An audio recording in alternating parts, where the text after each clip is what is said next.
किती टक्के दराने विशिष्ट मुद्दल 16 वर्षात दुप्पट होईल? पटचं गणित आलं. पटचं गणित आलं तर शॉर्टकट काय करायचं? जेव्हा दुप्पट म्हणाल, दुप्पट म्हटलं तर काय करायचं? डायरेक्ट 100 घ्यायचं. 2 पट म्हटलं तर किती घ्याल तुम्ही? 100. 2 पट म्हटलं तर 100. 3 पट म्हणाल तर किती घ्यायचे? 200. 4 पट म्हटलं तर 300. असं जेवढे पट म्हणाल त्यातून 100 मायनस करायचे, ते संख्या घ्यायची. आता प्रश्न आपल्याला विचारला होता, 16 वर्षात दुप्पट होईल. आपल्याला काय म्हटलंय?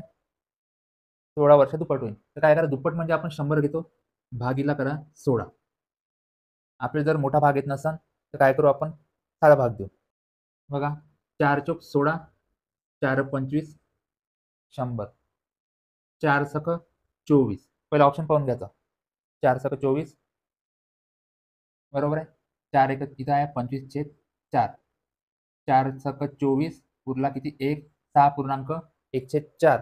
आपल्याला अपूर्णांकात उत्तर दिलं आहे म्हणजे ऑप्शन नंबर 3